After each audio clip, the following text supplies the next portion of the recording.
Hello and welcome to Adventures in Publishing Land, where we take an irreverent look at the latest publishing news. I'm Nadine. I'm Marco. And I'm Tarek. Right, and before we start digging into everything that's taken place, I have to give congratulations and a warm round of applause to the two winners that I'm sharing the stage with.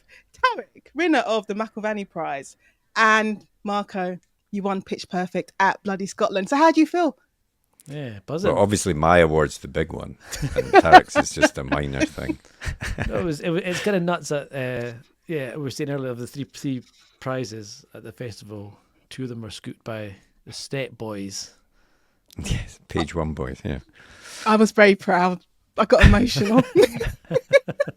and we know the winner of the third one as well. So yeah, no, with Dave Goodman. So yeah, no, it was incredible that we cleaned up. But Tarek beating the likes of Ian Rankin, Denise Mina, and that shortlist was very strong. It was a really huge. I was convinced either Denise or Liam McIlvanney were going to win for their books. But yeah. Did you have a speech ready? I had written down some stuff this morning, in that morning, just in case. But then I didn't even get a chance to read it because they kind of started asking questions on stage. And Do you want to give the speech now? I'll give it now. This is what I would have said if I'd been allowed to read it. But instead they asked me questions, and then I was like, that's much worse because I need to think of stuff up on the spot, and I'm sure I messed up some stuff. But no, it was fun, and it was And then there was a weird Day of the Dead procession, so we all got to walk down Ian Rankin's talk afterwards with these massive the massive effigy of Rankin, which I assumed they were going to burn at some point when they got to the bottom of the walk. I assumed that was the point, like a Wicker Man type ending. But no, it wasn't. They just got propped up in the green room for the rest of the weekend. How about you, Marco? Yeah, well, mine was, so Pitch Perfect, for those that don't know, is basically a pitching competition. You enter 100 words into the competition, and then the top ones get selected to then pitch in front of judges and an audience on the Sunday at Bloody Scotland. And until the Saturday morning, I wasn't even in the competition. Seriously? Yeah. Because I'd entered and I was made first reserve. And then there was some doubt about whether someone was going to turn up. So on the Saturday morning, they said, look, whether they turn up or not, you'll be on, you'll be doing it. So then on Saturday, I had to then draft a 2.5 minute pitch. And then obviously on the Sunday, met everyone. And including the person who might not have been in it, who did turn up. Exactly.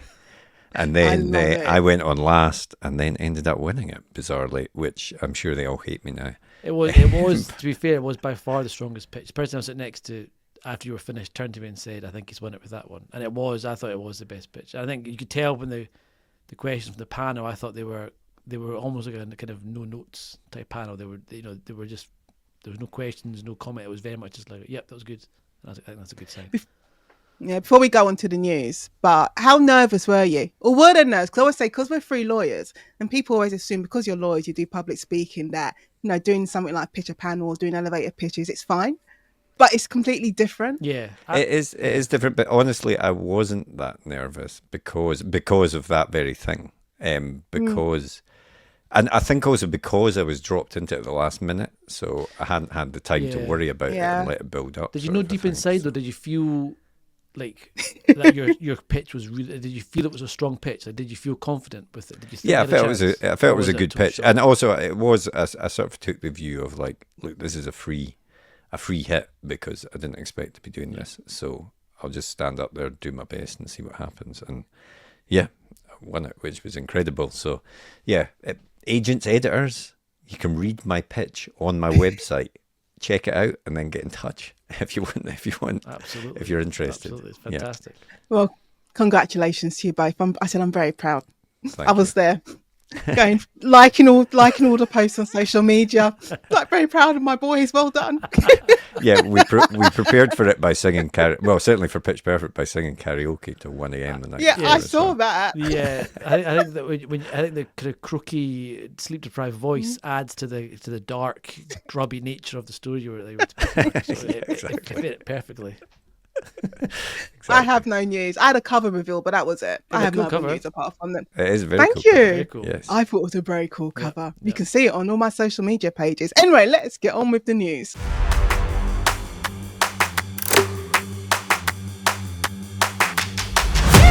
Are you ready? Yes. Okay, so first up is an update on the Anthropic settlement, which doesn't seem to end. No. So obviously, last episode we were talking about this 1.5 billion proposed settlement, as it turns out, between Anthropic and the authors in this class action in America. Now, the Judge Alsop, I think it is, basically said he wasn't very happy with the terms of this settlement at present, and he sent them away essentially to go over it, because I think he's, I think those that were against the settlement, those author voices, were sort of celebrating that it hadn't been allowed, but I don't think that's what it is. I think it's just that he wants more details about who's the sort of numbers that are going to be included in the class. Yeah. As much to, Made sense, I think, in his view, provide some certainty to Anthropic as anything else, so that they know that there won't be claims coming forever, sort of a thing, and also to make sure that people that can be in the class are made aware of it and all of this sort of stuff. So, I still think it's going to happen. It's still going to be in roughly the same terms that we discussed, in detail in the last episode. But it sounds like, it'll just take a bit more time. I think he was talking about the end of the month to come back to court and see where it was at that stage. So I imagine it'll be sort of rubber stamped at that point. Yeah, because I think this week I've seen links to there's some kind of website for Anthropic to do with the settlement where authors can register their details. And the thing is, the initial class action, there would have been a certain number of people on board, but now what's happening is that you've got authors like us in the UK and all over the place going, well, shouldn't I be getting a piece of the pie, especially if your books are registered in the States? I think I've got three of mine were registered for copyright in the States. So what should people do if they think that they might be involved or have a book that's covered by this? Is there somewhere they should be going to? There is a... So go on. No, on you go. No, so there is a website, because I've seen the website. I haven't registered yet. I just haven't had time this week. But I am going to register and put my details, because you never know.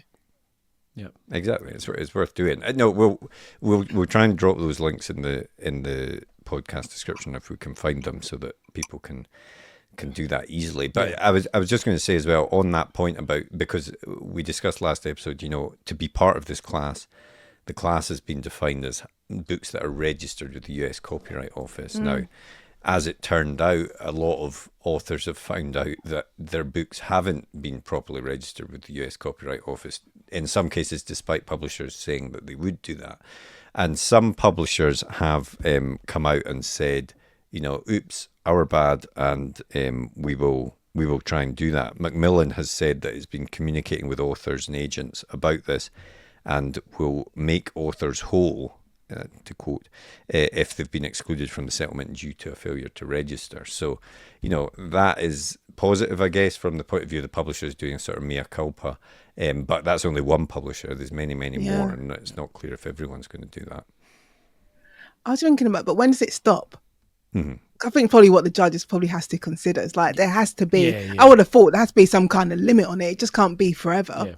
Yeah. I thought that was a pretty sensible move from the judge. It seemed when he kind of explained it, as in, there needs to be an endpoint. It needs to have a defined list of who is and who isn't included. There needs to be. I was like, that seemed to be something which I was surprised wasn't already in place at the original deal that was made. I always thought that would be kind of like a common sense. You would need to have parameters of the number of people that are involved, how you would contact them, how they would get in touch, how they would be registered, etc. So I agree with you. I don't think it is anything to be worried about. I think it's just the standard steps that have to be put in place to make sure it's not a massive free for all and people aren't missing out. It's everyone is treated fairly who should be treated fairly.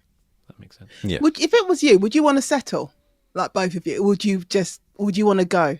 No, all the way through to trial for something like this. I mean, what? Yeah.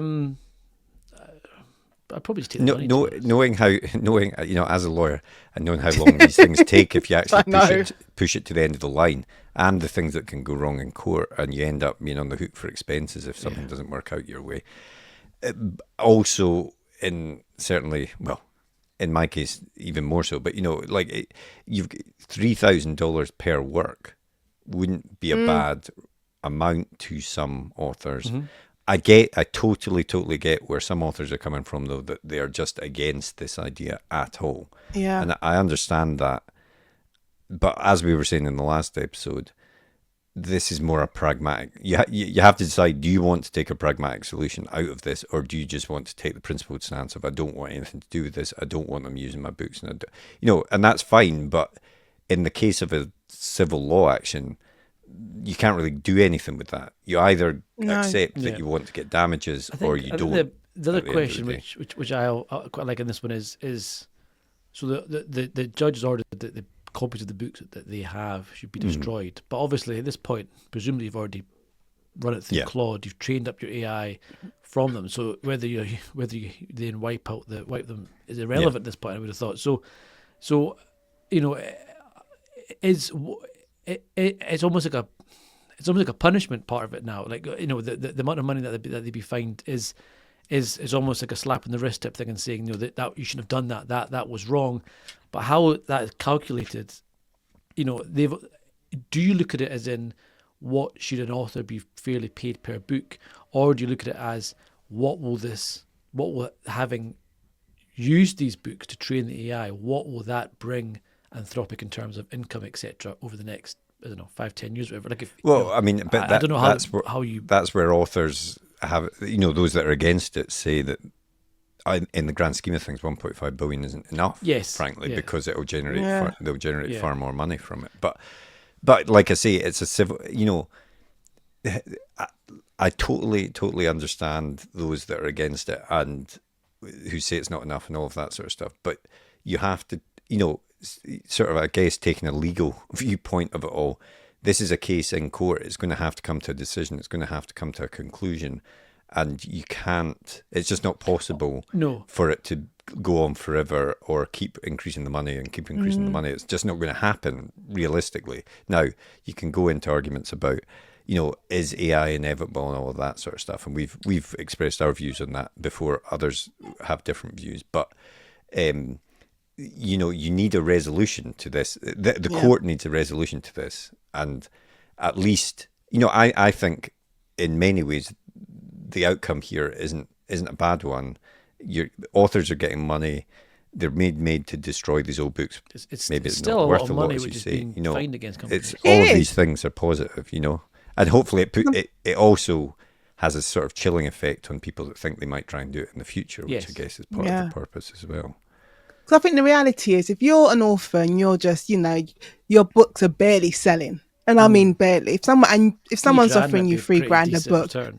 Yeah. And if you got I've got 3 books there, someone's offering me $9,000, I don't think I'm going to be turning my nose up at it at all. No, I that's my view on it as well. And I think also, am I right in saying that this is really only dealing with the fact that they used the shadow library to take these books? It's basically used for copyrighted books. It's not really a commentary, or it's not really a judgment on the use of book to train AI. It's more he's already that the case didn't rule in author's favour. They said it was fair use earlier on, and although I think that part of it's been appealed. But what it doesn't do is stop future claims. If Anthropic's, if Claude or whatever model it is spits out material that is exactly the Midnight King, let's say, Tarek, you could then raise another action against them for that. But so it's only about the use of these books from the shadow library.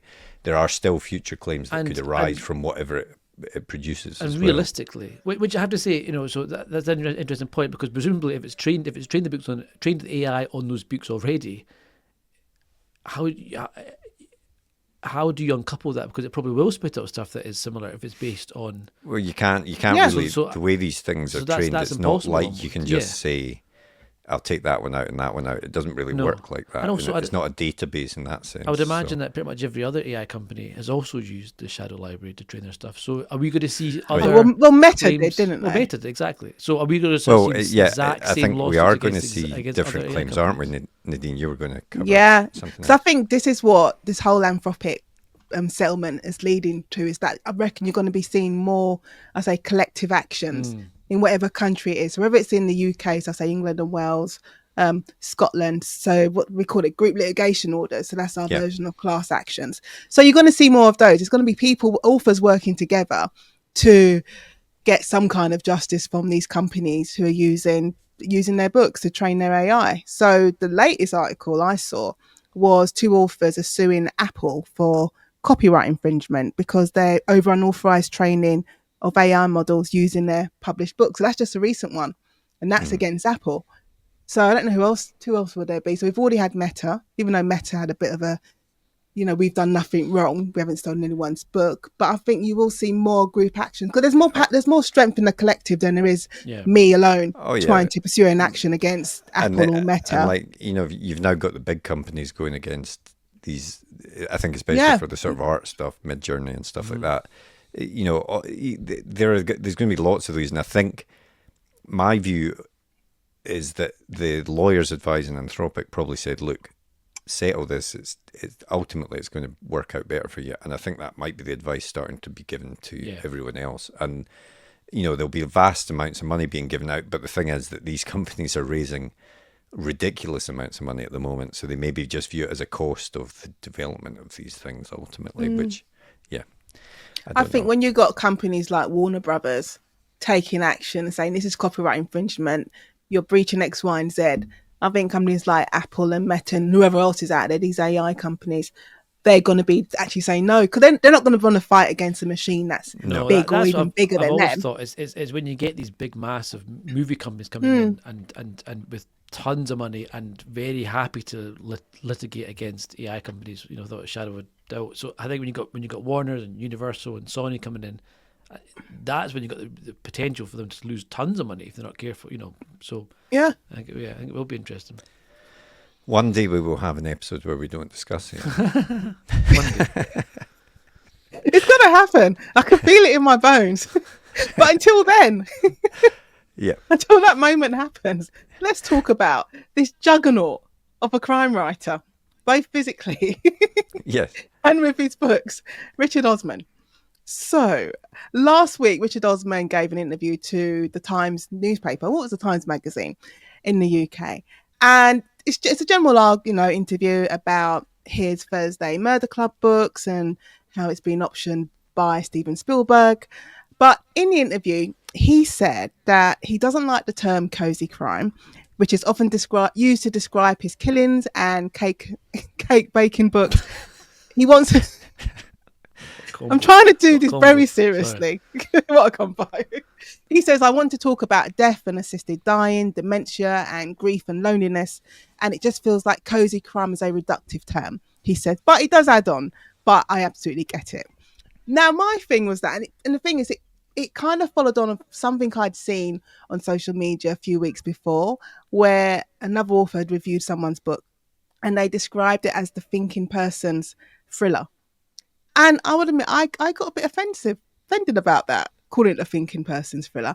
And I just thought, in general, whether you're questioning whether calling cozy crime is reductive, because it risks offending the readers, the many readers who love cozy crime. They love reading Richard Osman and Barbara Brown and anything that involves, who said, killing people and cakes. So, and also I feel that it just feeds into this persistent idea that there are levels to literature. So crime fiction and romance, basically anything that's not considered literary is considered to be right on the bottom rung of the ladder. And I don't think it's fair to us as authors, the crime writers amongst us, and also the readers who enjoy our books. I mean, it's just publishing loves genre category, doesn't it? It just loves to put things in little boxes because it then becomes easier to market. And I think even if you look across the quotes cozy crime books, there would actually be quite a variance in the types of stories that are being told. Yeah. But, I agree. It probably is a reductive term in terms of, as you say in that interview, he says he wants to talk about things like dementia, assisted dying and stuff in his books, albeit through the lens of the type of story that he's telling. So there are serious issues being explored in these books, and to sort of dismiss them as quotes cozy crime, I get where he's coming from. I think, personally, these categorizations, I guess they can work in positively for publishing in terms of, I like that cozy crime book, so I like that one. to me personally, it puts me right off. Like if something is described as cozy crime, and this is my issue. This is bad. This is maybe a demonstration of what you're saying, Nadine. But I don't want to go and pick that book up. It kind of isn't. I think that story is probably not for me. But that's I know. But that's a bad different, thing. though. No, but that's different saying something's not for you. That's just not, you're just not interested in those type of books, as opposed to saying that, if you're reading those books, then you've got your certain kind of intellect. Oh no, I think yeah, that's absolutely. what- I disagree with that entirely. Then why can't a cozy crime book tackle serious topics? Why can't? What's the problem with a cozy crime book dealing with issues of dementia and aging, etc.? What's Well, no, there isn't a problem, but I think it's how people don't think these books do that. So I think is maybe the point. so his worry is that because it's called cozy crime, people view it as it's just a simple flubby throwaway tale. It's nothing important, etc. Yeah, I think so. Yeah. Yeah, I mean, I guess I can kind of see where he's coming from, because I suppose when I think of cozy crime, I do think of, probably do think of his books, to be honest. That kind of bloodless, harmless novel. Have you seen murder. Father Brown? There's no blood. There is blood at 2:00 in the afternoon. Well, that's it though. I mean, like you watch it, Midsummer Murders, and I do think there's a kind of a weird The Wheel cognitive of Cheese, infamously. Yeah. disconnect between like you're dealing with dead people and death and loss, but it's done in a way that never feels threatening or violent or serious, I suppose. But I just think, going back to the sort of genre categorization, everyone or most people would like an Agatha Christie book. Is that cozy crime? Because you don't see the murder and stuff in an Agatha Christie book. I think you make an argument. I think it it's probably cozy is crime. cozy crime. I think you could argue Miss Yeah. Marple, I would Yeah, say, I and mean- Pyro, that I think it's cozy. I would. When I think of cozy crime, I think a Poirot novel for me would fall into that category for sure. Yeah. And these are classics. So Yeah. I do think I agree. There is a danger of that sort of genre snobbery coming in. And as I say, maybe I fall in on the wrong side of that. But it is reductive to say a book is this. It falls into this category, or it's a romance book. I'm never going to read a romance book, or it's a that sort of thing. Yeah, but then do we not need to have stuff does need to be labelled, right? Like people, people do you're need right, to sorry. know what they're buying, and Yeah. What I mean is like it's a romance. People going, oh, it's a romance book. I'd much rather read this literary book. yes. That is I think a the whole better genre book, snobbery, in quotes. people looking down on so it. That is a real it's the problem. quality assessment of it rather than the type. But of cozy story crime it's books are trying to crap. Tarakesh Kanani Harry! movie winner. Joking, obviously. It is what happens. You become a winner and become entitled. Exactly. A little bit of attitude. Say what you want. But I've read I love a rom-com, but I've read rom-coms where all of those themes that Osman's have spoken about death and assisted dying and dementia and loneliness, all of those themes have been tackled For sure. in rom-coms. So I don't think just because you're writing a book that fits into a certain genre that it prohibits you from tackling all these different different themes at all. I think Osman's feeling a bit sensitive. I think he's just overly sensitive. What with his 15 million cells? Yeah, I don't exactly. I don't know why That he's might feeling a bit sensitive. soften the blow. Yeah. Exactly. Maybe we can dry his eyes with some $100 bills. With the Netflix money. Exactly. But no, yeah, I think we're all agreed that the sort of snobbery in literature is something that none of us. Oh yeah. And it's especially fantasy, sci-fi. That kind of that's the one we always talk about. How it's people view it as it's not serious, it's not proper books, all that kind of crap, and that does annoy me for sure. The reason why I find it very annoying, I was talking about this yesterday on my podcast with an author, is that when you look at the amount of work that goes into building worlds and it's not even just fantasies, like even if you're writing crime novels or you're writing rom-coms or even you're writing literature, you are always building a world and you're creating these character arcs and story arcs, and that takes work. It's not something you can just, you just pull it out on a Sunday afternoon whilst you're watching the football. It takes work and it takes effort. And to think of it as just being, it's it's not intellectually challenging because it's dealing with murders or love or we're fighting dragons. I find that offensive. It's a Yeah. very No, like, simplistic. I think that's true of he's got. Speaking of multi-million dollar selling authors, Dan Brown's got a new book out, The Secret of Secrets, the most Dan Brown-esque title that you could ever have. Name. 77,000 copies he Is sold that what it sold in the in the opening first week. first week? Yeah, Yeah. there you go. Jeez, So that's I mean, mental. but everyone likes to, especially among critics, they like to shit on Dan Brown's writing and say it's so simplistic and it's ridiculous and all this sort of stuff. And but there, in a way, I think he has a skill for telling a particular type of story that 100%. a lot Yeah. of people like to read. Yeah, 100%. Yeah. And that in itself is not something that everyone could do. No, They it's- think, it's oh, like- it's so easy. Look, I it's could be a simple commercial. sentences. I could be a Yeah, commercial yeah. author and sell 77,000 Exactly. copies of it. I just don't want it because it's beneath me. It's just Yeah, exactly. ludicrous. I mean, as if being commercial is a bad thing. As if writing this, as you say, writing the kind of books that people clearly love to read, and Yeah. and it's wrong. It makes no sense to me. Can I read part of the review that The Guardian, that was in Yeah. The Guardian Oh, yeah, about go for Dan it. Brown's Secret of Secret? And Yeah. I just thought, I I found think it I know hilarious. this quote that you're about to say. Yeah, it said, this is, in other words, a Dan Brown novel. It's weapons grade bollocks from beginning to end. None of it makes a lick of sense, and you'll roar through it with entire enjoyment. If you like this sort of thing, welcome back, big fella. And I was like, Yeah. I'll take that. Yeah, Yeah, like, absolutely. There's nothing. I mean, I There's watch nothing- I'm not- plenty films that are on objectively, Yeah. rubbish, but are still incredible enjoyment. Like I've gone to see Yeah. the Fast Furious movies, which I know are crap. Oh, yeah. There's no merit to them that's going to last beyond the time it takes to leave the cinema. But when I'm watching it, it's great fun, and there's You nothing wrong like with the that. ridiculously. Exactly. Yeah, exactly. Yeah. Yeah. I've seen every Transformers movie. Because Even Age of Extinction. yeah. I Oh, love them. I get that. I totally get that. 100%. So you need your nonsense. Yeah, you need yeah, your You do. complete Yeah, escapism 100%. that doesn't I need you agree. to. In the same way that you sometimes think. need a McDonald's to eat. Yeah, sometimes. I like I know.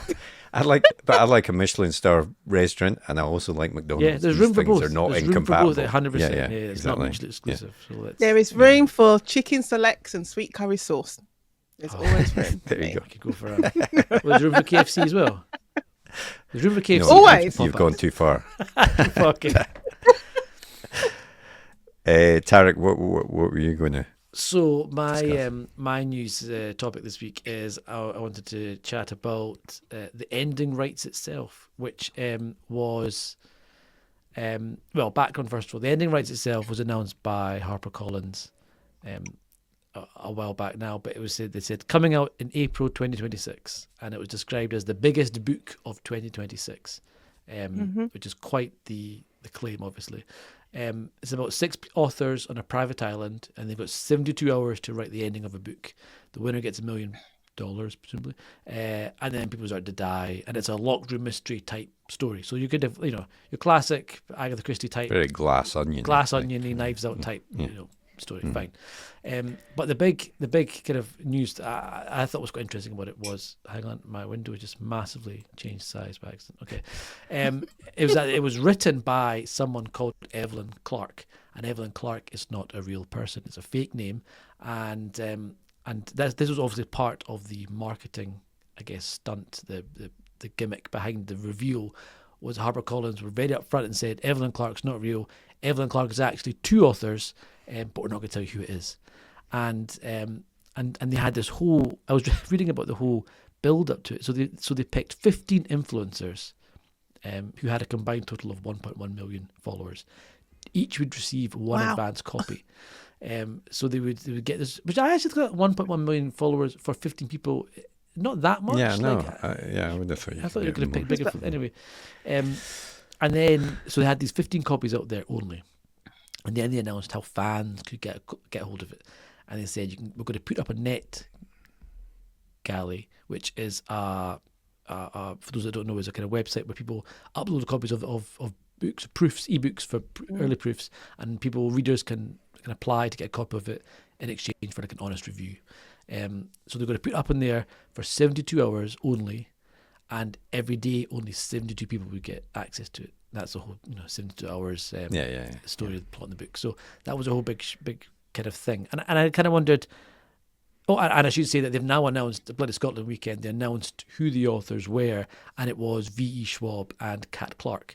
V.E. Schwab's got for those who don't know, is a fairly big, I would have thought more of a fantasy author. I don't really know her stuff that well. Kat Clark's more of a screenwriter, I think. But anyway, those are the two authors who are combined, like Voltron become Evelyn Clark, when they presumed lock their limbs together in some, I don't know how they work, but that's who they are.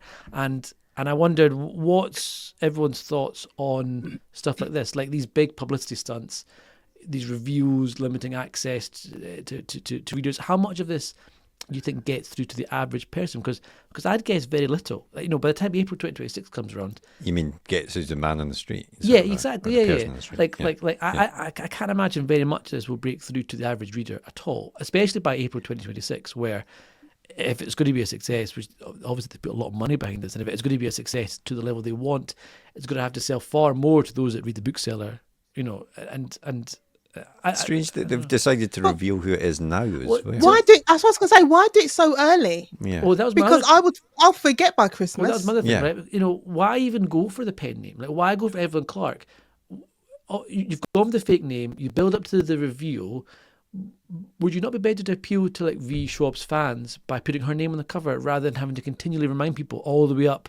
We know it says Evelyn Clark, but don't forget it's V. Schwab. We made a big deal about it 6 months ago. I feel I certainly don't understand why they've made the reveal at this stage. No, surely just before launch would be the time to do that sort of thing.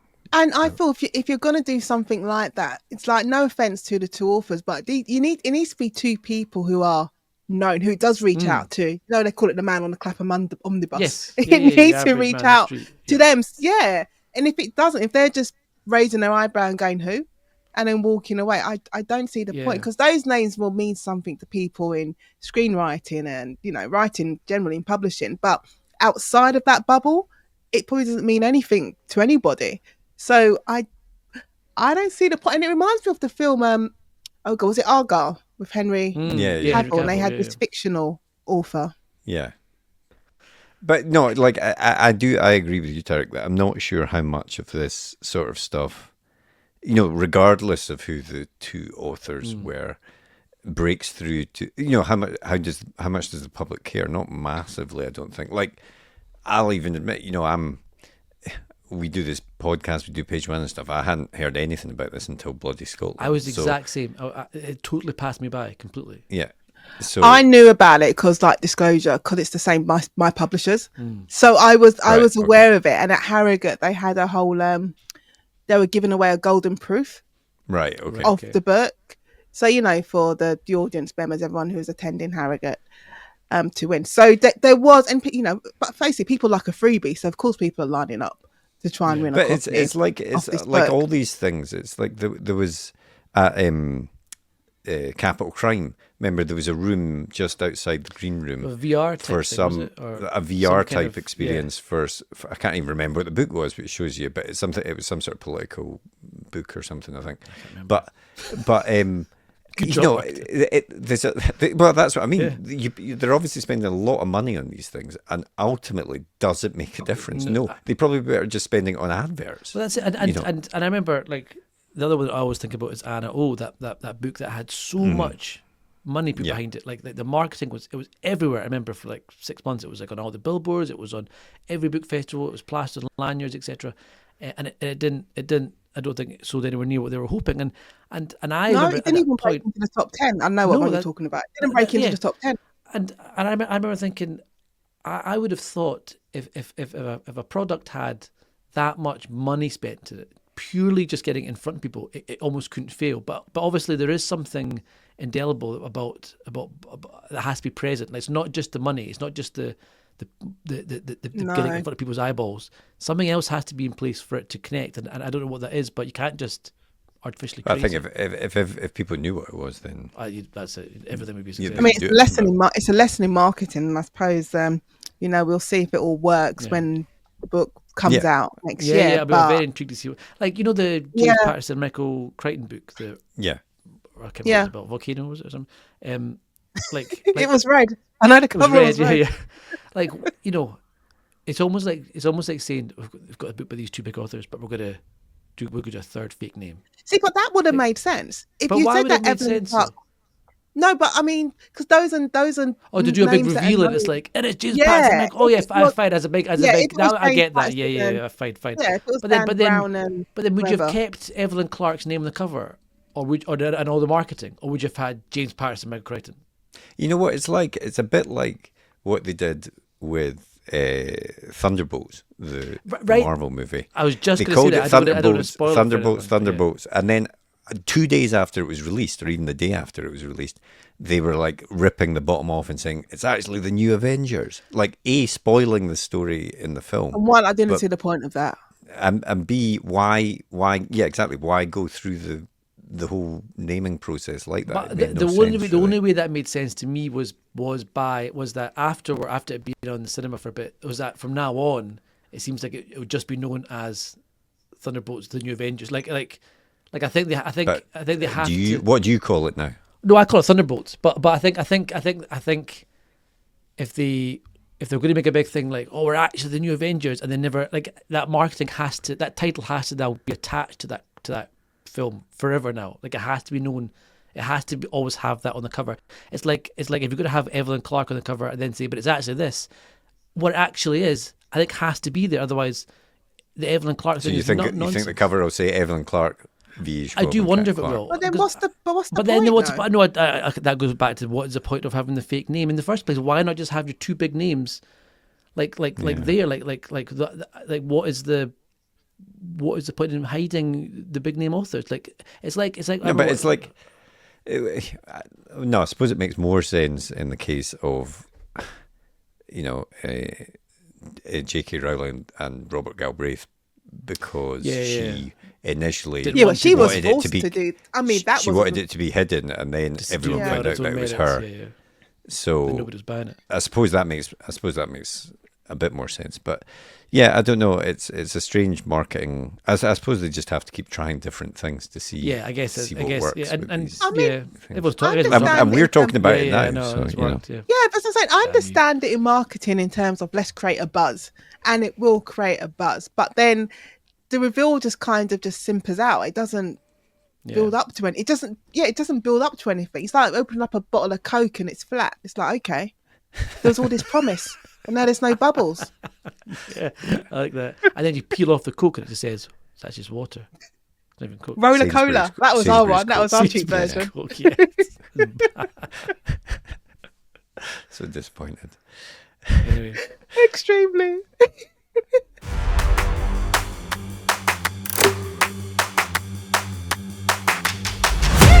But enough of the news. Let's go on to this section. I think we're going to call it Stranger Than Fiction. We've decided, but Nadine's strange story that she's going to tell us. Yeah, I That always is love that. I inspiration. managed to find one. I always think, nah, there won't be one. So this one, and when I first saw it, I didn't think nothing of it initially when I saw the headline, because the headline was "Strange noises heard before squatter found in house with lights, TV, and bed."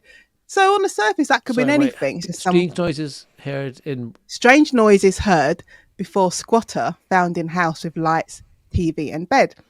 So initially, it doesn't read as anything. It's just like someone's been staying in a house. I'm hearing the words you're saying, but I cannot put that into a sentence that makes Well, sense. let her finish Oh, the okay, story, okay, then you'll okay. maybe get it.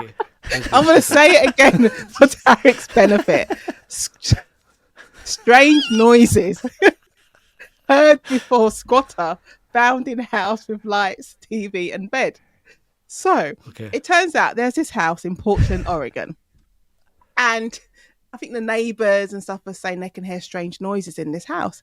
And the people who own the house, they're not there, they're away, and they're like, well, there shouldn't be any strange noises in the house. You know, when they go to investigate in the crawl space, so not actually in the house, not staying in a room, we're talking about in the crawl space between the actual house and the foundation and the ground, someone had basically moved in there. Right. And they had a bed, they had lights, they also had drugs. That's another story. They had their charger. and they've been staying in this crawl, I can't even say it, this crawl space in the house. It's like literally like someone's living between the walls Yeah. Yeah, it's of like the house. it's not That like a is parasite mental. or something. Yeah. Yeah. So initially, so when I saw it, I was like, "Could you, again? It's inspiration for a story. Imagine Yeah. you're living in this house and you're hearing all these, Yeah, noises, and you're searching around. You can like, where are these noises coming from? And you go, not even the basement, underneath the basement, and someone is living there. How long have they been there for? Yeah, Right. that's a classic horror story Yeah. setup, I would say. Yeah. You've got They said, someone living in the house with you. all they said was that he'd been living there for some time, an extended period of time. I mean, how is So he who going? How knows? is he going to the bathroom? You think? I mean, I don't even want to think about I that. don't even want to think about it. 'Cause if it's the crawl space, it's not like it's got probably just dirt. I When mean, you see the picture, I mean, that's literally how it looks. it makes me think of those stories about how like terrace. I mean, I don't houses get have the why attic. if they're not actually sorry, Tarek, but I don't get why if there aren't people living in the house, they've made a bad mistake there. Just go and live in the house. You don't need to go under the floor. The I'm owners going to aren't there. squat next to this abandoned house with its perfectly good plumbing and Yeah, heating. exactly. Well, the equivalent is like you're going to someone's house and you're living in the loft, Yeah. and the house has been abandoned for like 6 months. Why am I living in the loft? Why am I Yeah. not using the house? Why am I shit my pants when there's a perfectly good toilet on there? Exactly. Yeah. That's a question I Although- often ask myself. That's just Tarek in his That's room. nothing to do with squat. With his McIlvanney trophy? Exactly. That was my Yeah. stranger than fiction. I was just thought people do really, really, really strange. That would be genuinely Thing. terrifying. Like, that would actually be like. I That's would kind be of when you're scared lying to in death. bed at night and you. I hear mean, footsteps, it that kind would of be a thing. brilliant 90-minute horror film. Yeah, actually. yeah. Like, you start to spot things, like you hear noise, or then they start to see something moved in the house. And Yeah, then, there's like a crisp wrapper or something lying that you don't know where it's and come then suddenly from. they close the Newspaper's door and gone. there's someone standing behind the Yeah. door and all Yeah. this sort of stuff. There was a film years ago in the 90s called The People Under the Stairs. That was a horror film. Yeah. But this is just, I said, if you're talking like psychological thrillers, it's a classic setup, isn't it? Mhm. And she thinks she's imagining things. It's like, no, Yeah, they're telling her exactly, you're imagining things. It's not real. But I can hear noises. The one that I always think about Someone is stole my eggs. when you're renting somewhere and you get the keys, and then when you leave the rental, you have to hand the keys back. Like, what's stopping you from having made a copy of those keys? To then There's nothing There's stopping nothing, you. right? And I was amazed. No. I'm like, what if I'm renting a house somewhere and the previous or 4 previous people down the line have kept a copy of the key and they can come in whenever they want? Like, there could be. I have Do no you not idea how many sleep when keys. you're on holiday? No, You're that's why I always put a chair at worried the about door. someone- Yeah. No, but I used to have lodgers in my house. And Did you? same thing. Yeah, I had lodgers before lockdown. But it's the same thing, they give the key back. Yeah, but you've no But idea. if they've who's to been the say? Simpsons and read a No. coffee, yeah. You don't know. And what, the last lodger I had, I was like, never again. So like that one, I said never again to. Why? Who's to know that she didn't? Exactly. We'll tell Scary- you another day. scary But, stuff. Okay, fair. but who's to say but- that she didn't? And then you go in your house and like I feel things that- are I feel there's missing. definitely And a good. Yeah, I something about like it's that class that you think you're somewhere safe and you're vulnerable and stuff. It is a very scary. thought. yeah. But why would you decide on a Monday? I'm just saying on a Monday morning. So I need someone to stay. This is what I'm going to do. I'm going to go. I reckon it's Under. a gradual thing, right? It's I a mean, crawl let's go space. back to the point that there was drugs involved. So I think that probably had There is Yeah. that. something to He do was with the in- decision making. He was in possession of methamphetamine. I Yeah, basically okay. feel like I'm doing my sentencing submissions to the judge. This is how I feel right now. If I had a client, Exactly. he was not in his right mind. There was no intention Exactly. to commit He theft. thought it was a lovely harm. Airbnb he had found. He did. Yeah. He did. He's clearly under the influence of drugs, and I ask you to please don't give How him a did he custodial get a sentence. bed down there? I want to have a look at the photos. I mean, See, I'm there's guessing so it's many a questions, mattress rather Tarek. than a Yeah, bed. no, it's not like a 4-poster IKEA. No, I don't think it's like. Could you imagine walking there with your IKEA Kallax boxes unit, put and your them up Allen here, key? we've got- Yeah. Bloody, I always lose the bloody screws in this thing. Exactly. But to change from move away from the stranger than fiction. Also, some sad news this week because Robert Redford passed away, unfortunately. Now, obviously, actually a true legend of cinema. Made so many great movies, and just thought it would be worth us all briefly discussing our favorite performances from Robert I have Redford. a list. I love him. I love Robert Redford. My favourites, I'll give you my list. It was The Sting. I love The Sting. Classic. Sneakers. I loved God, All the President's Men, because I watched that so many times. What else did I love? Butch Cassidy, of course, Butch Cassidy, and The Sundance Kid. And I like The Candidate. I basically went through a phase when I was probably about 21, 22, of just watching all of Robert Redford's films. I don't know what happened to me. It's like I knew of him, but I don't know. It's like I rediscovered him, and I've watched everything. The Natural, another classic. Yes, I've not seen that. The baseball one. Oh right, yeah, I know what I mean. Captain America, Winter Soldier. So that was going to be my choice, not because it's his best Sorry. film, but because I remember reading an interview about why he'd chosen to do Captain America, and he was like, basically I just wanted to do something that was big and massive, and I wanted to experience working with green screen and technology, and like something which is 90% stuff that he never worked with before, and I kind of loved the fact that he was like, I'm actually very curious about how these new types of movies are being made, and I want to be involved in it. And there was no hint of like snobbery about different films. And from someone from someone who's had a very traditional 70s, 80s type, proper Hollywood movies, he was very much open to like experiencing new types of films and new technology. And he part of it. He was the voice for, he supported so many filmmakers through the Sundance Film Festival as well. Yeah. But you've mentioned a few, like All the President's Men is genuinely probably what made me want to write stories, because I just love that sort of, and there's the true element to it as well, but the investigative side of it and how they burrowed into that story and everything like that. It's just so brilliant, and his performance and Dustin Hoffman are brilliant in it. And more recently, he did that film, I don't know if you saw it, called All Is Lost, where fantastic. It's just him on a boat.